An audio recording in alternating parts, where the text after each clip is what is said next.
저는 되게 소극적이고 조용한 아이였어요. 이렇게 안 믿으시는 표정이에요, 처음부터.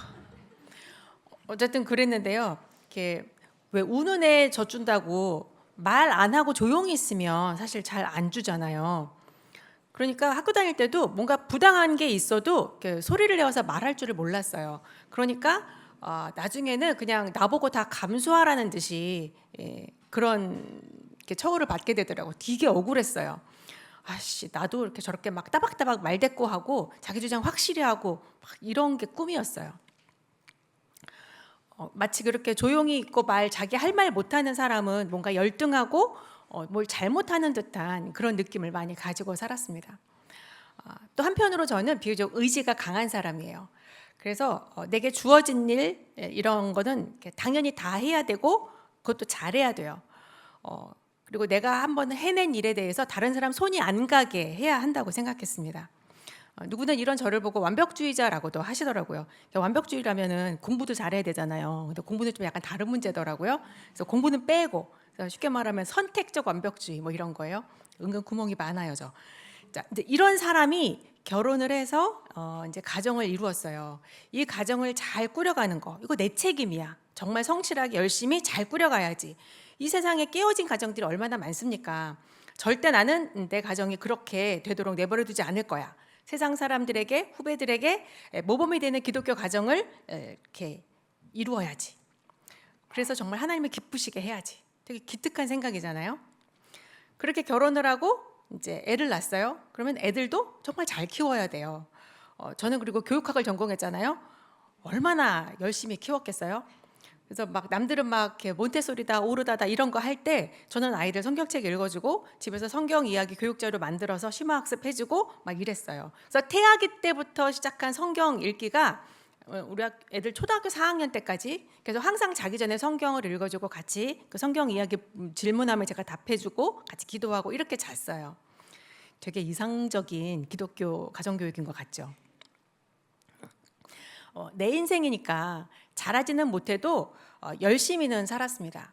타고난 성격도 되게 꼼꼼하고 책임감도 강한 그런 것도 한 몫을 하지만 무엇보다도 제가 기독교인이잖아요. 예수를 믿잖아요.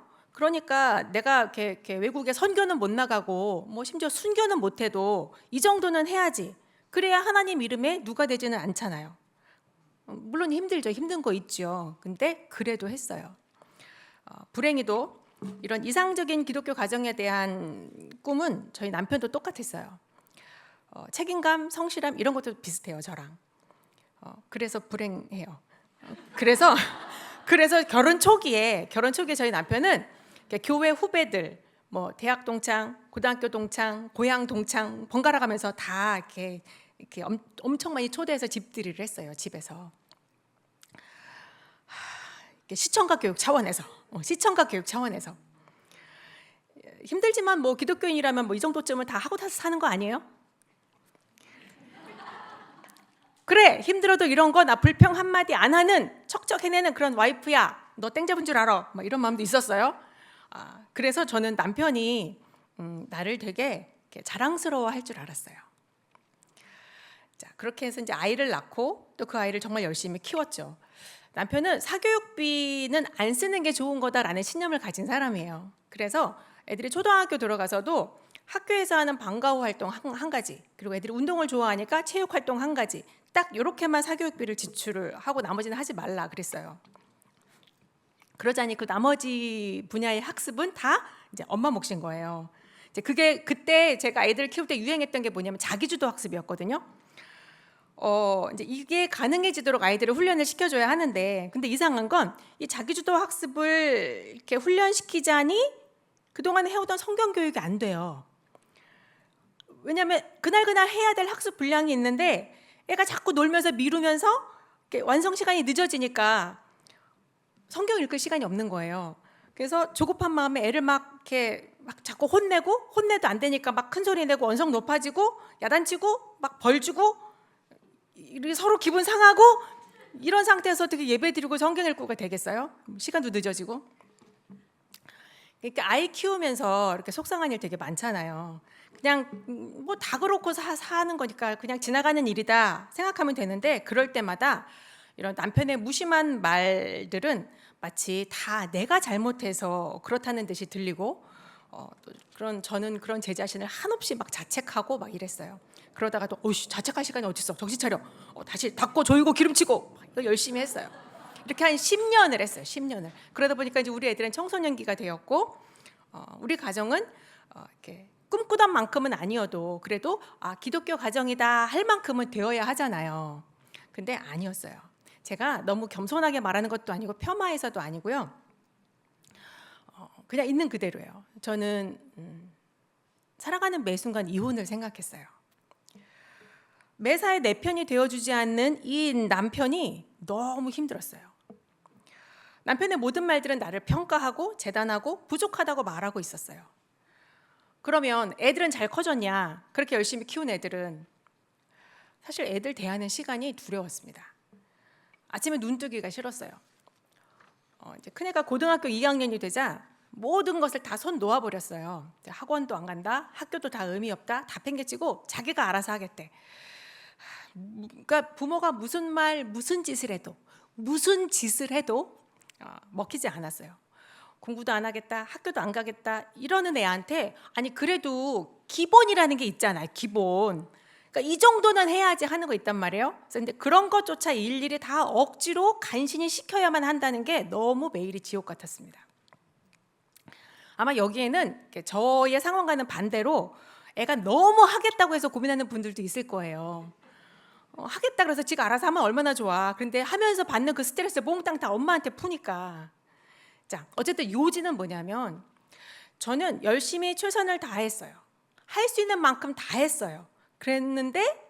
그런데도 왜 내가 꿈꾸던 내 삶의 모습, 내가 꿈꾸던 가정, 내가 꿈꾸던 부부관계 이런 것과는 너무나도 거리가 멀어졌던 것입니다. 꿈은 고사하고요, 제대로 이렇게 숨조차 쉴 수가 없었다니까요. 아니 정상적으로 말하고 서로 소통이 되고 아니 그래도 가정인데 바깥에 사회하고는 좀 달라야 하잖아요. 편안하고 쉴 수 있고 지지받고 잘못해도 품어주고 막 힘을 얻게 해주고 서로 응원하고 이래야 되는데 우리 집은 다 엉망진창이에요. 비난하기 바빠요, 서로가. 자식 교육도 막 학습뿐만 아니라 내가 자신 있어 하던 어떤 영적인 교육도 엉망이었고 부부관계도 전부 다. 왜 이렇게 됐지? 어쩌다가 이렇게 됐을까? 내가 뭘 잘못한 거지? 근데 아무리 뒤집어 생각을 해봐도 이보다 내가 더 잘할 수 있을까? 다시 10년 전으로 돌아가서 내가 다시 산다면 내 아들을 다른 사람으로 키워낼까? 우리 부부관계는 달라질까? 아니요. 저는 저처럼밖에는 못 살아요. 또다시 반복한다 해도 나는 이렇게밖에는 못해요. 뭐 남들 하는 거 좋다는 거 흉내내 내겠죠? 그러나 나는 그 사람이 아니잖아요. 그러니까 나처럼 내 방식대로 할 거란 말이에요. 결과가 달라질 것 같지 않았습니다. 너무 절망스럽지 않나요? 나의 존재 가치를 못 찾겠더라고요. 아내로서, 엄마로서, 인간 한명선으로서도 그 어떤 것도 자신 있게 성취할 수 있다, 성취해냈다 하는 것도 당연히 없고 아무것도 자신할 수 없었어요. 더군다나 그리스도인답게 살지도 못하고 우리 가정을 통해서 복음이 전해져 무슨 모범적인 그리스도인 가정 택도 없었어요. 상황은 달라도 여러분도 이미 자기 존재의 의미를 상실할 만큼의 큰 위기와 고난 앞에 서신 경험들이 있을 겁니다. 어쩌면 지금 그때를 보내고 계신 분도 있을 거예요. 그런 때 우리는 어떻게 살아야 할까요? 어차피 살아봐야 똑같은 실패와 절망만 경험할 뿐인데 하나님마저도 사라져버린 것 같은 그런 때에 나를 생각해보면, 나의 상황을 생각하면 그저 그냥 한숨 나오고 내 자신을 믿을 수 없고 실망뿐이고, 그러니까 당연히 미래는 불안하고 이런 것 때문에 극심하게 매일매일이 고통스럽고, 이런 속에서 뭘 할 수 있을까? 예수 믿는 사람이라고 말하기도 부끄러운 내가, 아니 예수 믿는 것 자체가 부담스러운 내가 뭘 할 수 있을까? 이걸 한번 읽어볼까요? 존재의 용기라는 글인데요. 같이 읽어보겠습니다. 시작. 내게 주어진 삶의 여건을 내 삶으로 수용하고 그 속에서 내가 할 수 있는 일을 찾는 것. 이걸 왜 해야 돼요? 우리의 존재 가치는 주로 결과, 성과에 의해서 결정됩니다. 사람은 그렇게 하죠. 사람은 결과에 의해서 그 존재 가치를 평가합니다. 근데 그 성과가 너무나 실망스럽고 초라할 때 우리는 불안하고 두려움을 느끼죠. 그런데 바로 이러한 실패의 결과가 나라는 거예요. 이 모습이 나다. 이런 나를 인정하고 수용하고 받아들여야 합니다. 내가 나를 용납해야 합니다.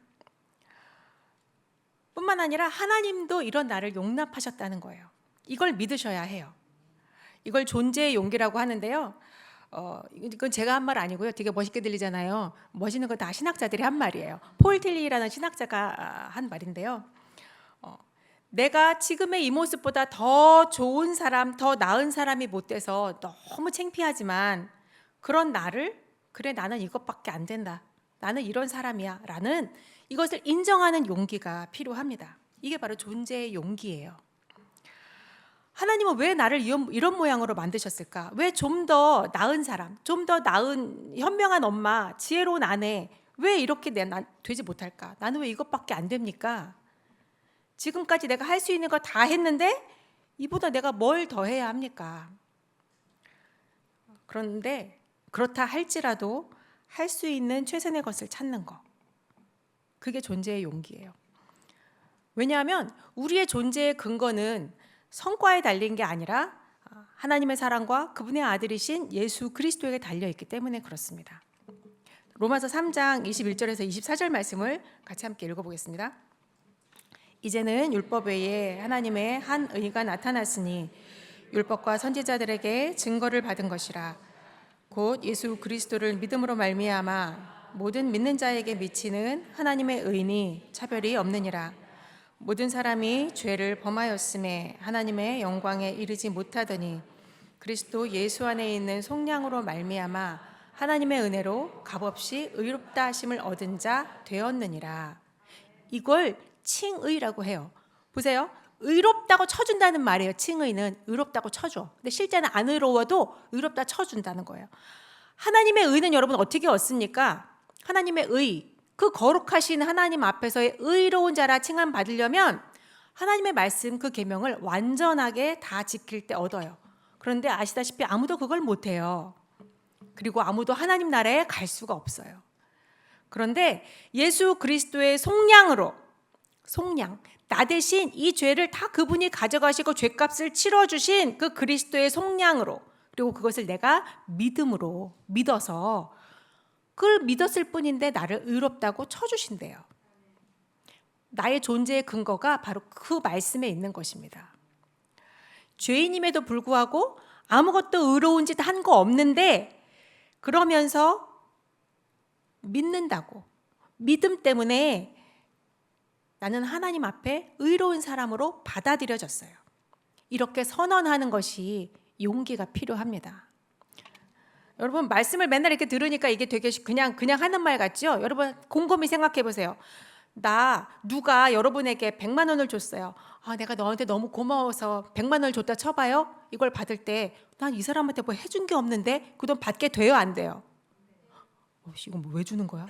뒤에 가서 뭐 이상한 거 요구하는 거 아니야? 해요, 안 해요? 근데 하나님은 100만 원이 아니라 의를 준다고요. 하나님 나라에 들어갈 수 있는 의를 그저 주시는데 이것을 그냥 네 아무 생각 없이 받을 수 있어요? 용기가 필요합니다. 믿음이 필요해요. 여전히 구원받을 자격 없고 비천하고 무의미하게 이를 데 없고 죽어 마땅한 자인데 하나님께서 나를 사랑하시고 그 사랑 안에서 내가 그분에게 받아들여졌다라는 거예요. 정말 무모할 만큼 대단한 용기 아닙니까? 한 것도 없이. 자, 이걸 용기 내어서 받아들여다 칩시다. 근데 이걸 받아들여도요, 하나님 사랑을 믿어도요, 우리 삶에 무의미하고 정죄하고 불안하고 두려워하고 이런 거 안 없어져요. 여전히 내 속에 그런 것들이 계속 남아 있습니다. 그런데 이 존재의 용기는 자기 존재를 다시 긍정하고 다시 일어서고 다시 또 하나님 앞으로 꾸역꾸역 나가는 거예요. 신앙은 바로 이러한 방식으로 존재하고자 하는 힘에 의해서 사로잡힌 상태를 말합니다. 이것이 신앙이에요. 하나님의 부재를 느끼는 그 절망스러운 현실에서 자신의 존재만으로도 하나님께 용납되고 있음을 믿는 믿음, 이것이 용기가 필요하다고 아까 말했어요. 가족에게서조차도 내가 용납받지 못하고 다른 사람이 되라고, 더 나은 사람이 되라고, 더 효과적인 사람이 되라고 요구하지만 하나님은 이런 나라도 용납하신다. 이것을 믿는 거예요. 이게 진심으로 믿어지면 그 다음 이런 엉망진창인 가운데서도 내가 할 수 있는 것을 찾을 수 있습니다. 에휴, 나 같은 게 뭐래요. 이런 상황에서 뭘 할 수 있어요. 제가 할 수 있는 거 찾아드릴게요. 첫 번째, 기도할 수 있어요. 두 번째, 기뻐할 수 있어요. 세 번째, 자족할 수 있어요. 또 나처럼 상실감으로 이 무의미함으로 괴로워하는 사람 옆에 있어줄 수 있고요. 공감해 줄 수 있어요. 이런 것들 제가 지금 4가지 꼽았는데요. 이런 것들은 공통점이 있습니다. 뭔지 아세요? 선택하는 거예요. 상황이 그러해서 기도하고 여건이 좋아져서 기뻐하고 그러는 게 아니라 그럼에도 불구하고 그렇게 하기로 선택하고 결정하는 것입니다. 근데 제가 지금 이렇게 하는 말들은 사실 솔직히 별로 위로가 안 돼요. 그냥 늘 교회니까 하는 식상한 말 같아요. 교회 안에서 우리가 늘 이렇게 서로 말하잖아요. 여기까지는 다 들어보셨던 얘기일 거예요. 나 같은 게 이런 상황에서 할 수 있는 또 다른 거 한 가지. 제가 제 자신의 비존재의 현실에서 정말 몸부림치며 괴로워할 때 제가 할 수 있었던 최고의 용기를 내었던 한 가지를 소개해 드릴게요. 결론부터 말하면요. 너무 힘 빠지게 시리. 그냥 묵묵히 살아내는 거였어요. 자, 무용지물 갖고 나의 존재 가치를 찾지 못하고 끝없이 수치와 무능함으로 이렇게 내가 추락하고 있을 때 제가 기억해낸 것이 한 가지가 있었습니다. 제가 대학원 때 성경을 정독한 적이 있었는데요. 그때 만난 내 소명이었어요. 출애굽기 31장에 이렇게 성막을 만들잖아요. 그때 그 성막의 모든 기구를 만든 사람은 모세가 아니에요. 모세가 안 만들었어요. 누가 만들었냐? 부살렐과 오홀리압과 같은 사람들이었습니다. 그들에게 하나님이 영이 충만하게 하시고 총명과 지식과 재주와 지혜를 주셔서 그들로 하여금 만들게 하셨습니다. 하나님이 나를 모세 같은 리더가 아니라 부살렐과 같은 사람으로 부르셨구나. 하나님이 보여주시는 비전을, 그 성막이라고 하는 그 위대한 사역을 현실화시키고 구체화시키는 사람, 나를 그런 사람으로 부르셨구나 깨달았어요. 왜 그런 거 있잖아요. 사람을 불러 모으는, 그러니까 앞에 마이크 잡고 있는 리더도 있지만 모인 사람들이 진짜 하나님 나라를 소망하고 그 하나님 나라를 같이 이루어가는 사람이 되려면 어떻게 해야 돼요? 리더를 도와서 같이 그들을 양육하고 훈련시키고 격려하고 같이 걸어가주는 헬프 리더도 필요한데 하나님은 나를 그런 사람으로 부르셨구나. 성경을 읽으면서 알게 됐어요. 나를 그렇게 사람을 세우는 사람으로 부르셨구나. 이 소명을 기억했습니다. 그럼 난 지금 뭐 할 수 있지? 지금 내게 맡겨진 사람들을 세워야지. 누구? 남편, 아들 둘. 내가 원하는 바는 진짜 아니었어요. 얘네만 말고. 하지만 지금의 이 형편없는 존재로서의 나를 용납하자면 이걸 받아들여야만 했습니다. 용기가 필요하죠? 억지로라도. 근데 문제는요, 지금 여기 앉아 계신 많은 분들이 아마 속으로 그럴 거예요. 나는 그런 소명 없는데, 나는 그런 거 받아본 적 없는데, 하나님이 날 왜 부르셨는지 왜 만드셨는지 모르겠어요 하시는 분들이 더 많을 거예요.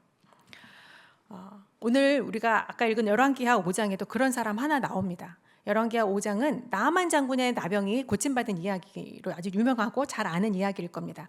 이 나아만 장군의 이야기가 시작되기 전에 그 집에 포로로 잡혀온 노예 소녀 하나가 소개됩니다. 이 소녀는 여러분 아시다시피 이스라엘 아이였고요. 아람과의 작은 전쟁에서 지면서 포로로 끌려온 아이였어요. 이 소녀는 하나님을 버릴 만한 근거가 충분히 있었습니다. 자기 나라가 전쟁에 졌어요. 고대에서의 전쟁은 신들의 전쟁이라는 얘기 많이 들어보셨죠? 그러니까 이스라엘이 전쟁에 졌다는 것은 이스라엘 신이 아람의 신한테 진 거예요. 약한 신이라는 거예요. 그러니까 이 소녀가 믿는 신은 열등한 신입니다. 그리고 그 전쟁 통해 부모가 죽었는지 어쩌는지 모르지만 가족과 헤어지고 이방 땅에 노예로 끌려와서 혼자 살고 있었어요. 아마 죽지 못해서 마지 못해서 살고 있었을 거예요. 자기가 할 수 있는 거라고는 그냥 사는 것뿐이었습니다. 불쌍하기 이를 데 없는 존재죠. 그리고 소녀는 여전히 그 열등한 신, 그리고 그 신을 섬기는 선지자가 자기 주인의 나병을 고칠 거라고 한치의 의심도 없이 아주 천진난만하게 말하고 있습니다. 그냥 자기가 할 수 있는 것을 했을 뿐이에요. 하나님은 이때를 위해서 이 소녀를 이곳에 보내신 거, 저만 이렇게 생각하나요? 본인은 몰랐을 거예요. 그 소녀는 자신을 보냄받은 자로 의식하며 살지 않았습니다. 그냥 묵묵히 자신의 처지와 상황을 받아들이며 노예로서의 현실을 그저 그냥 매일매일 살았을 뿐입니다. 그런데 그 소녀는 보냄받은 사람이 분명합니다. 왜냐? 제가 왜 이렇게 추측하느냐? 이 본문에서 정말 이해 안 가는 게 있어요. 여러분들 보실 텐데요. 자, 노예 소녀의 말이 힘이 있어요, 없어요? 없는 게 당연하죠. 그런데 그 말에 누가 힘이라도 실어준 것처럼 보이지 않습니까? 노예가 여주인에게 말했어요. 여주인은 바로 자기 남편 나아만 장군에게 말했어요. 나아만 장군은 바로 자기 아람 왕에게 가서 허락을 구해요. 아람 왕은 또 바로 이스라엘 왕에게 전가를 보낸대요. 나아만 같은 사람이, 아람 왕 같은 사람이 노예 소녀의 말 한마디에 움직입니다. 이게 사람이 한 일 같아 보입니까? 묵묵히 현실을 받아들이며 사는 한 소녀의 삶과 말을 통해서 하나님이 드러나시는 대목이에요. 놀랍죠? 이 소녀가 정말 하나님께 쓰임받았다, 이런 내용으로 시나리오를 쓴다면 아마 우리는 이렇게 쓸 거예요. 먼저 이 소녀가 이 집안에서 유력해져야 돼. 유력한 인물이 돼야 돼. 도둑을 잡든지 뭐 횡령 사건을 들춰내든지 아니면 자신을 희생해서 뭔가 이 집안에 큰 공을 세워. 그래서 주인의 눈에 들어야 돼요. 그리고 주인에게 유익을 끼치는 아주 중요한 인물로 살아야 돼요. 그리고 그 다음에 이 소녀는 나이에 어울리지 않게 굉장한 지혜와 신중함으로 그 나병을 낳을 수 있는 정보를 이렇게 주인에게 살짝 줘요. 그리고 하나님의 이름이 드러나도록 직간접적으로 복음 메시지를 막 전해요. 저라면 그렇게 썼을 거예요. 근데 이 소녀는 그러지 않아요. 그냥 자신의 삶을 살았습니다. 비참하고 불쌍한 노예로서의 삶을, 그리고 단순하게 자기가 믿고 있는 바를 드러냈을 뿐입니다. 대단한 전도도 아니었어요. 그런데도 하나님은 드러나십니다.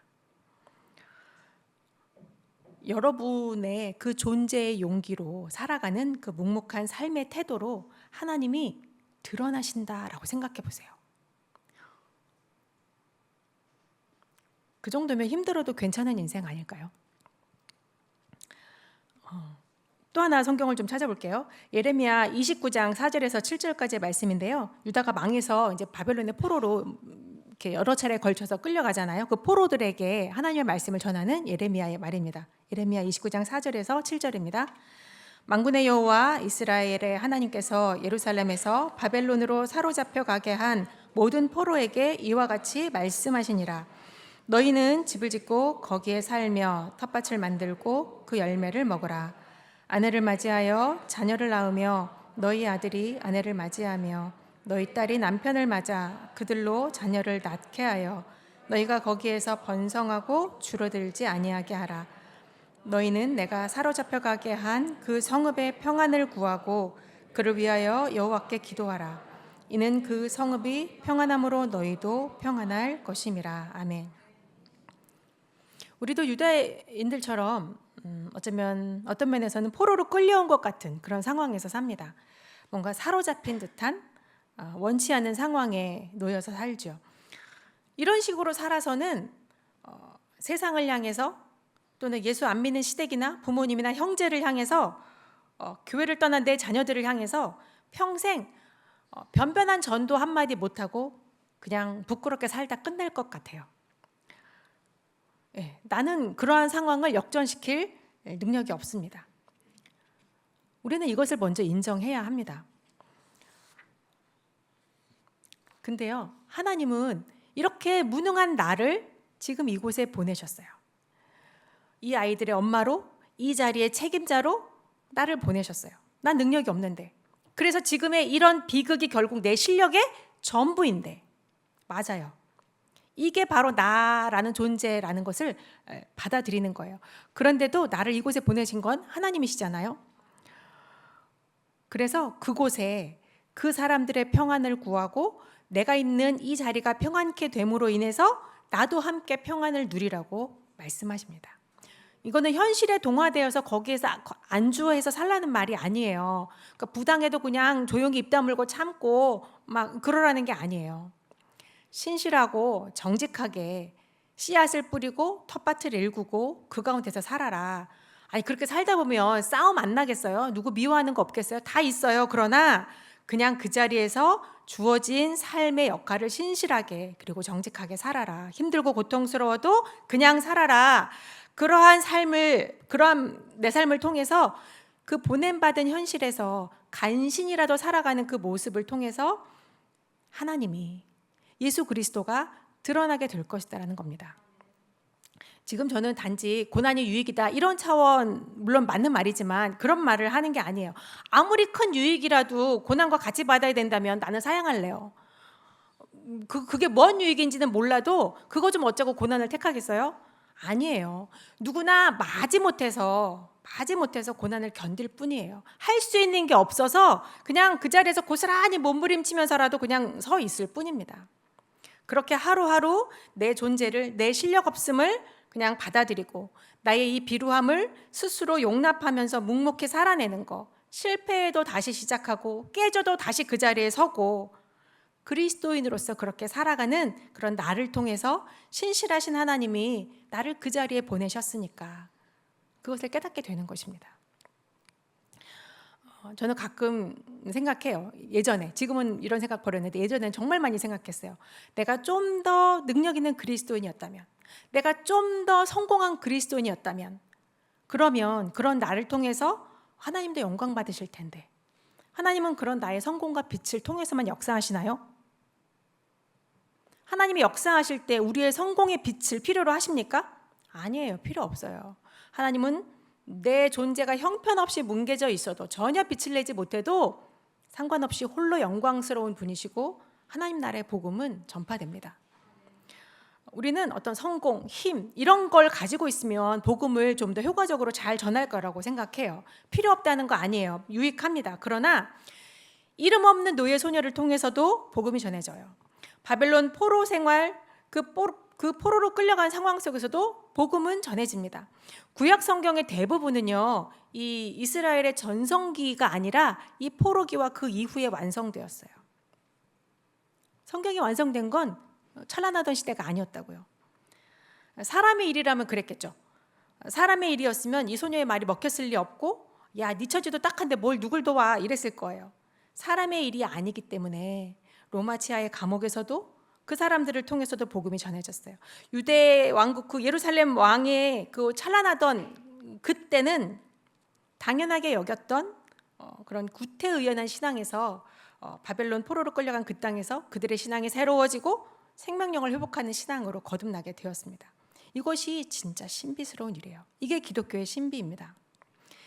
그러니까 나의 유능함과 어떤 영적인 힘 이런 거를 드러내려고 애쓰지 않아도 하나님은 드러나신다고요.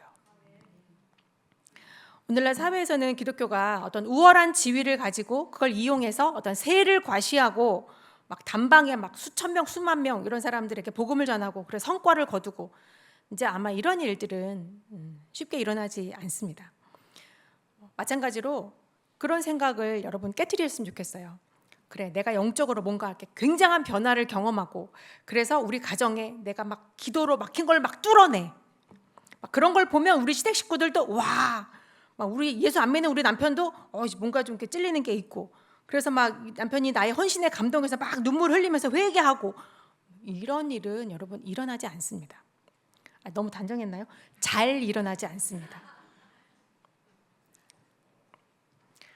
나는 하나님께 보냄받았다. 이 사람 앞으로. 이것을 인식한 그리스도인들이 보냄받은 자리에서 그저 신실하고 정직하게 살아가는 것. 하나님을 의식하면서 사는 것. 저 정도면 될 것 같은데 그만해도 될 것 같은데 계속 하네? 계속 사네? 바로 그것이 하나님의 임재를 드러냅니다. 그것을 통해서만 예수 그리스도가 전해질 것입니다. 내가 한없이 작고 비천하고 약하고 능력 없고 내놓을 만한 이렇다 할 장점이나 매력 없고, 여러분 이런 것 때문에 비관하지 마세요. 자기를 들볶지 마세요, 제발. 제가 옛날에 해봐서 알아요. 뭐 없는 것만 계속 골라내거든요. 근데 그것 때문에 내가 예수의 옛자도 못 꺼내고 복음을 제대로 못 전하는 거 아닙니다. 반대로 그럼 내가 크고 강하고 능력이 많고 그럼 그것 때문에 내가 자신 있게 복음을 전하고 많은 사람이 예수를 믿게 되나요? 물론 전할 수는 있겠죠. 자신감이 있어서. 근데 자기 자신감으로 전하는 복음에 무슨 능력 있고 어떻게 영혼을 그것으로 구원해요? 영혼은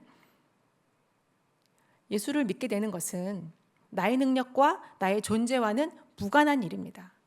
오직 하나님만이 하시는 일이죠. 내가 할 것은 뭐다? 용기를 가지고 지금 이 상황과 여건을 수용해요. 아니, 하나님도 이런 나를 용납해 주셨는데 이것을 믿고, 그리고 내가 할 수 있는 것을 하는 거예요. 하나님도 나를 용납하셨는데 나의 못나고 수치스러움을 다 아시면서도 다 괜찮다 하셨는데 그러면 된 거 아닙니까? 상황에 흔들리고 나의 못난 것 때문에 자책하고 그렇게 자꾸 나를 비난하는 남편의 말에, 시댁의 말에 거기에 묶여있지 마십시오. 그저 용기를 가지고 내가 할 수 있는 것을 하십시오. 기도할 수 있고 기뻐할 수 있고 자족하기를 선택할 수 있습니다. 다른 이의 상처에 공감할 수 있어요. 그리고 살아갈 수 있어요. 믿음으로 내가 할 수 있는 것을 하십시오. 이 단순한 삶을 통해서 하나님이 드러나십니다. 그것을 위해서 나를 이곳에 그 자리에 보내셨음을 분명하게 인식하며 살아갔으면 좋겠습니다.